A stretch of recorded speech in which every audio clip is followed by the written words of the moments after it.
An email revealed my husband's shocking betrayal. Then I teamed up with his mistress and publicly made him pay for that. I'm Sarah, 40F. My husband, Adam, 43M, and I have been building our home together for 12 years. We have a wonderful son, Leo, 10M. We have a house, stable jobs, and what appears to be a perfect, peaceful marriage, much like any other couple. If that were the whole story, there would be nothing more to say. From the outside, it looks that way. But for the past year or so, I've been living with a persistent, uncomfortable feeling deep inside. We don't have loud arguments, but I've gradually started to feel a growing distance from Adam. He's been spending much less time at home, citing urgent work and new projects. Even on weekends, he spends more time playing soccer with Leo and his little friends than sitting on the sofa talking with me. Whenever I subtly try to ask about it, he dismisses me, telling me I'm imagining too much or that I'm too sensitive. Don't overthink it, I'm fine. Then he promises to pay more attention to the family. It sounds reassuring, but my heart remains heavy. Last month on my birthday, Adam even promised me a surprise. I thought he was hinting at a handbag I'd mentioned I really liked. He even smiled when he saw it and said, "We'll see about that." I was so hopeful. But the surprise he had for me wasn't a handbag at all. It was just an unavoidable urgent meeting that kept him from coming home in time, as he told me. Despite my profound disappointment, I could only accept it. Work is work. Who would have thought I would soon find out what that unavoidable event truly was? And it completely destroyed me. That day, Adam and his brother, Mark, took Leo to his mother's house in upstate New York for a few days. It was actually my mother-in-law's 65th birthday that weekend, but Adam wanted to take our son up early so he'd have more time to play. Then, on the actual day, the whole family would get together for the party. I had to stay behind to finish up some things. That evening, I was taking the opportunity to tidy up the house, and I was cleaning the bookshelf in Adam's study. As I was fumbling around, I suddenly heard a tiny beep. It seemed to be coming from the bottom drawer, which was locked. I fumbled for the key, opened the drawer, and what immediately caught my eye was a strange iPad. I swear I'd never seen it before.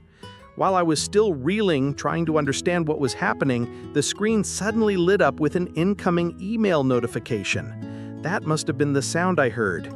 The email content was quite ordinary. Hot water temporary shutoff notification for repairs. It was specifically addressed to Adam with his full name, clear as day. But the recipient's address is what made me freeze. It was for some unfamiliar apartment complex I'd never heard of. Immediately, a cold sensation ran down my spine. We'd bought our current house nearly 10 years ago. We hadn't rented anything in all that time, so why was there a strange email from a strange apartment complex like this?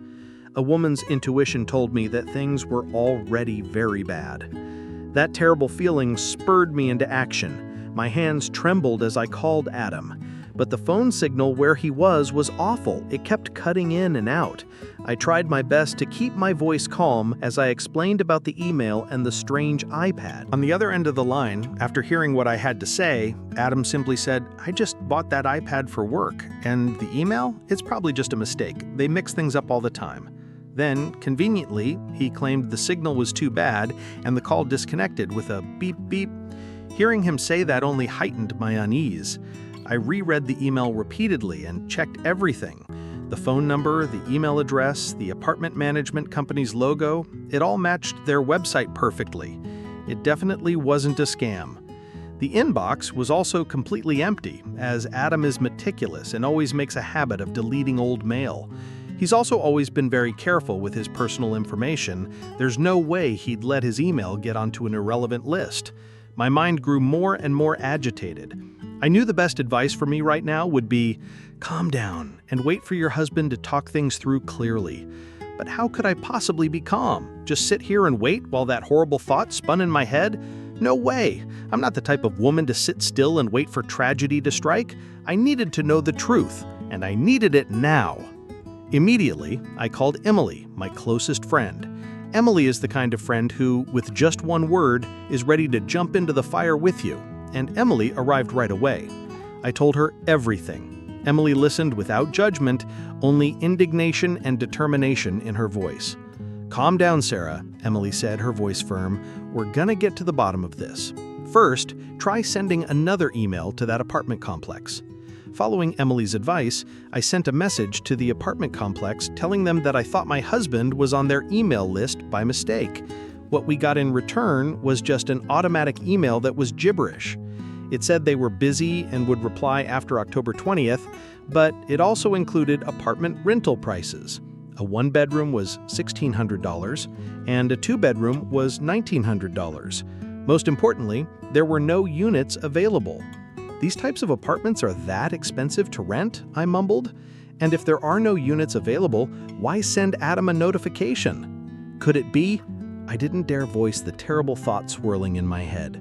Seeing my agitation, Emily said, "All right, Sarah, let's just go there and see. Let's go in person to be sure. What if it really is a mistake?" She tried to reassure me, but I knew deep down she was also highly suspicious. So we got in the car. It took us almost 15 minutes to reach the apartment complex. As we parked out front, I saw it was just a normal apartment building, but the sheer number of units was strangely high. There must have been thousands of rooms. How could we possibly find where Adam might have rented? My friend Emily is truly a genius. At that moment, she suddenly flashed a mischievous smile and said, "I have a plan. Sarah, we just need to call emergency maintenance." As she spoke, her fingers dialed a number, and Emily's tone immediately transformed into an innocent food delivery girl. "I have a food order worth over $100 for Adam Y, but the customer forgot to fill in the apartment number."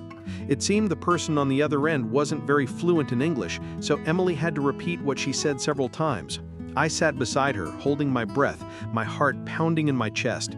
Meanwhile, a woman walked into the building, catching my eye. She was around 30 years old, with an ordinary appearance, but what truly caught my attention was the handbag she was carrying, identical to the one I'd been hoping Adam would give me for my birthday. The image of the bag made my current situation even more agonizing. Finally, I heard a slurred, hard-to-understand, but clearly audible voice from Emily's phone. "Oh, Adam Y? Adam is in apartment 3B. Apartment 3B. Adam really did have an apartment in that complex. It was already very dark outside.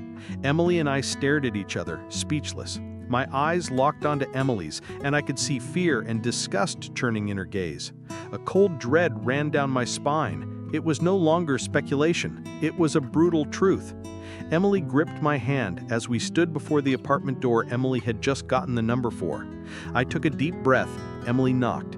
A few seconds of silence, as if the whole world was holding its breath. Then a small click echoed and the door slowly opened a crack. Though she had changed clothes, it was indeed the same woman I'd seen earlier. My heart felt like it stopped, everything spiraling downwards out of control. She looked at me with surprise, probably wondering why two strangers were knocking on her door. I didn't hesitate. My voice emerged naturally, clear and cold. "I'm Sarah, and I'm Adam's wife." Hearing my words, her face instantly changed. Her eyes widened, filled with confusion. From surprise to shock, then intense pain. She took a step back, stammering, "Adam? But Adam told me you two were separated. He said you were about to finalize your divorce." Hearing this, I felt everything inside me shatter again. I tried to hold back my tears, my voice choked. "That's not important. There's one thing I need to know. Please tell me. Earlier, I saw you carrying a bag. Where did you get that bag?" She looked at me, her face full of bewilderment. She softly said, "It was a gift Adam gave me last month for our 1-month anniversary." My ears buzzed. 1-month anniversary? I blurted out, my voice now completely broken. That was my birthday, and Adam wasn't with me to celebrate that day. I can't believe it. The girl immediately covered her mouth with her hand, her eyes creased with deep pain. As for me, my heart felt like it had been torn into 1,000 pieces. All the vows of in sickness and in health, all the hopes and expectations for the family happiness we'd built for over a decade were mercilessly trampled. He spent my birthday celebrating a 1-month anniversary with his new love. He took the gift I wanted most and gave it to his naive mistress. It was humiliation, blatant replacement. A surge of indignation made my vision blur and I nearly fainted. Everything before my eyes seemed to completely collapse. Emily stood beside me, witnessing it all. She quickly hugged me and squeezed my shoulder tightly. I clearly felt her anger. "That bastard," she gritted through her teeth. The three of us stood there looking at each other. Chloe's eyes were also filled with pain. She realized she had been deceived too. Chloe recounted Adam's lies, the future plans he had spun. She cried continuously as she spoke, apologizing to me over and over. Everything was a mess. We had both been cruelly betrayed by the same man. I took a deep breath. At that moment, I knew I couldn't scream or make a scene. If something wasn't truly mine anymore, I couldn't continue to weep over it. I had to stay calm, even though the pain in my heart still made me clench my teeth. "Don't apologize to me," I said, my voice sharp, "because Adam and I are getting divorced anyway. Now I need your help with a few things. I hope you'll cooperate." Then, under the Chloe's doubtful and bewildered gaze, I began to tell her and Emily about the plan I intended to execute. The more she listened, the more hesitant and confused Chloe's eyes became. Realizing that what I wanted might be asking too much, I said, "All right, thank you for listening, but perhaps this is asking too much. I hope you can let me take a few photos of the messages as evidence. I'll handle the rest." After that, Emily helped me take the necessary photos and we left. However, just as we reached the elevator door, Chloe's voice called out, "Wait, I'll help you." Greatly surprised, Emily and I both turned back to look at her. Chloe stood there, still a bit hesitant in her demeanor, but there was clearly something new, something tougher in her pained eyes. "Okay, then I'll pick you up tomorrow afternoon." Chloe nodded, and the two of us reached a mutual agreement. An agreement that would certainly not be pleasant for my dear husband. The next day, Chloe and I set off for upstate New York. In the car, the atmosphere was subdued, and neither of us spoke a word. Each of us had our own thoughts. But I knew our goal was one and the same, to expose Adam and his deceitful charade. It was almost dark when I arrived. I dropped Chloe off at a nearby hotel, then drove to my mother-in-law's house. As I pulled into the driveway, I saw Adam coming out to greet me. "You're here?" he asked, his voice laced with an awkward, probing tone. I forced a smile and replied casually, as if nothing was amiss. "Of course I'm here. Who were you expecting? Where's Leo? I miss him so much." I distinctly heard his sigh of relief, and within me a wave of disgust surged. What a bastard, cheating and then afraid of getting caught. I would show him what true freedom felt like. So, that evening and into the next morning, everyone was busy preparing for the birthday celebration. The atmosphere was joyful, but my heart remained cold. Watching Leo run around and play with Mark's kids, my heart ached. Because this false happiness was about to be shattered by his own mother. I needed to find a way to keep him away tomorrow. The next afternoon, everything was ready. Everyone seemed to have arrived. As I was making the last few preparations, I heard the doorbell chime, coinciding with a missed call from Chloe. Seeing this signal, I told Adam to go open the door. Since yesterday, he'd been oddly cooperative. And then, the door opened. Standing there was indeed Chloe. Adam's eyes widened, almost bulging, when he saw her. At that very moment, I appeared behind him and asked casually, "Who's this, darling?" I swear, I had never seen Adam so panicked. His face was ashen, stiff as a board. He just stood there, staring at Chloe, then at me. Adam stammered, his voice barely a whisper. She's just an acquaintance, dear." "Oh, hello," I raised an eyebrow. "Please invite our distinguished guest in, darling." I deliberately spoke loudly, emphasizing each word. Adam just stood there, trembling. But he had no other choice. He was forced to invite Chloe into the house. The main act had officially begun. Throughout the entire party, I swear the atmosphere was thick as if someone had poured lead into the room. Adam, he was like a cat on a hot tin roof. Several times I saw him sneaking glances at Chloe, then at me. His face was pale, and he tried to swallow and pretend everything was normal, but his eyes betrayed extreme panic. Chloe and I sat across from each other, calmly chatting and eating, everything eerily composed. Occasionally, our eyes would meet with a knowing glance. As for my little son, Leo, I had already arranged for my sister-in-law to take him out to play for a while. Everything was set. The moment I had been waiting for arrived. Everyone was laughing and talking happily, preparing to toast my mother-in-law's birthday. I took a deep breath, stood up, and raised my glass. I looked straight at Adam. He froze. My voice didn't tremble at all as I said, "Excuse me, Mom and everyone, but I have a rather important announcement to make today." The room immediately fell silent. All eyes turned to me.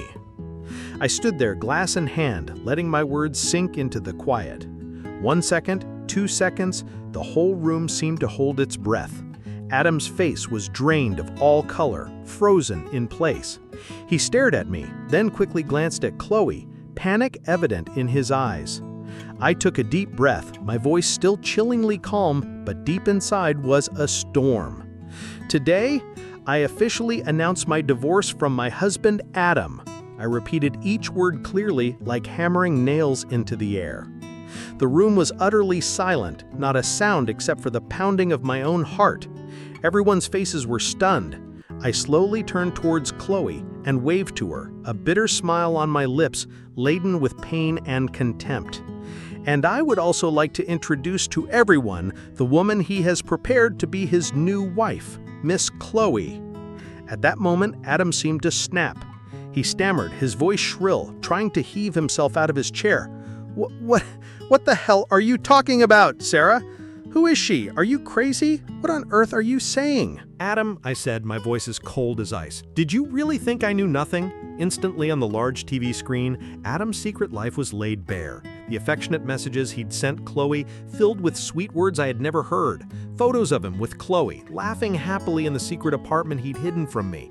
There were even intimate pictures of them. I heard a gasp from my mother-in-law, Carol. She covered her mouth with her hand, her eyes glistening with tears. Everyone's gaze in the room fell on Adam. He hung his head, completely exposed. I turned to Chloe. She was also trembling, as if everything was too much for her. Waiting a moment for her to regain some composure, I asked, "Miss Chloe, would you like to say anything?" Chloe stepped forward, her face still pale, but her eyes now gleaming with determination. "I apologize to everyone, but I'm here only as a witness for Sarah." When he approached me, Adam told me he was already separated, Chloe said, her voice trembling but full of strength. He even told me his wife was a very difficult person, that he wasn't free, and they were in the process of divorcing. He deceived both of us, everyone. At this, seemingly unable to hold back any longer, Chloe burst into uncontrollable sobs. The room exploded. Whispers, sobs, shouts, and questions erupted. Adam just stood there, head bowed, like a statue. All his lies, all his hidden secrets were now exposed, raw, and painful. My mother-in-law, Carol, was the first to erupt. Her face went pale, then flushed crimson with anger and shame. She looked at Adam, her eyes full of disappointment, as if she couldn't believe what she was witnessing. "Adam, what the hell are you doing? You've shamed me so much," she cried, tears streaming down her face. Then she ran to me and wrapped me in a tight hug. She sobbed, patting my back, stammering, "Sarah, I'm so sorry, my dear. I didn't know. What has he done?" Her tears soaked my shoulder. "No, I'm the one who should apologize. Your special day has been ruined because of me. But your son, he's pushed me too far." And just like that, my mother-in-law and I held each other, weeping uncontrollably. Then came Mark, Adam's brother. He shot up, his face red, pointing directly at his brother. "I can't believe you would do this, Adam! What kind of person are you?" He spat out each word filled with disgust. Mark looked at me, then at Chloe, then back at Adam, as if he wanted to tear him apart. But I was so sick of that life, I couldn't stand it anymore, Adam finally yelled. But very quickly, Mark lunged forward. Everyone was surprised, about to intervene. Adam, seeing this, immediately recoiled, as if afraid Mark would hit him. But Mark just stopped, looked at his brother, and then spoke each word, heavy as lead. "Our father taught us how to live before he died. Have you forgotten everything? I don't want to see your face anymore, Adam. You've shamed this entire family." The whole party was now a scene of utter chaos. Everyone was shocked and furious. Adam stood there, completely stripped bare, like a pathetic failure. He collapsed, his eyes empty. All his lies, all his facades, everything had completely crumbled right in front of his own family. Everything he had built, every lie, now lay in ruins. Karma had arrived. After that chaotic night, Adam had nothing left. I knew I would divorce him, absolutely. Not for a second did I want to continue that marriage built on lies. And Chloe, that day, she looked at Adam with disgust, then turned and walked away, not saying another word. My mother-in-law and Adam's brother also turned their backs on him. Mark's declarations had become reality. No one mentioned Adam anymore. My former mother-in-law even removed him from her will.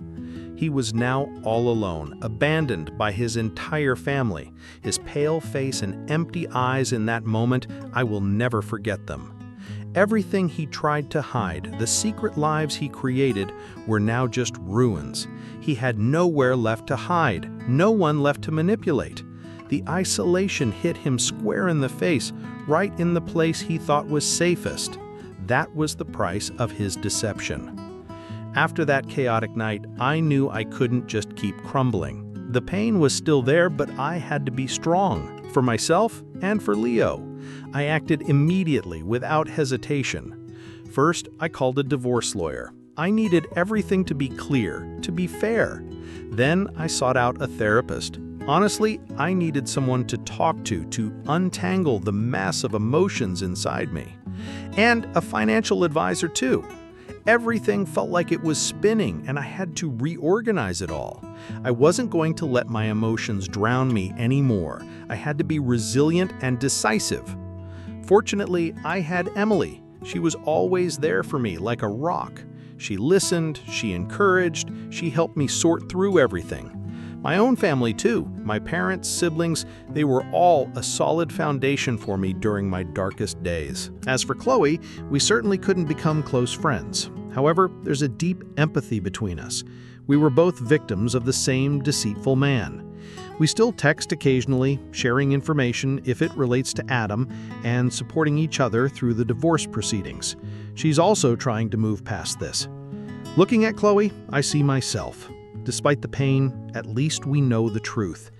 It's been a few months since that fateful day. I'm still in the process of divorcing, and it's quite exhausting, but I know I'm on the right track. I'm focusing on myself, on healing my emotional wounds, and most importantly, on Leo. My son deserves a strong and happy mother. To be honest, I'm still hurting. The pain of betrayal lingers, occasionally flaring up, but at least I'm no longer living a lie. I feel a lot lighter. The truth, however harsh, is 1,000 times better than a sweet lie. This is my story, the story of how a simple email about hot water completely overturned the life I thought was perfect. From the tiny beep of a secret iPad to everything exploding right in the middle of a family party. So, what's the lesson I've learned? Never ignore the smallest signs, that something's wrong feeling in your gut. Trust your intuition. And most importantly, never think you don't deserve the truth and respect. No matter who you are, you deserve to be loved genuinely, not deceived behind your back. I know it will be a long journey for me to find peace again, but at least I'm no longer living a lie. Thank you for listening to today's story from the Guilty Notes channel. If this story resonated with you, please like, share this video, and don't forget to subscribe to the channel so you don't miss other emotional, real-life stories and valuable lessons. See you in the next video.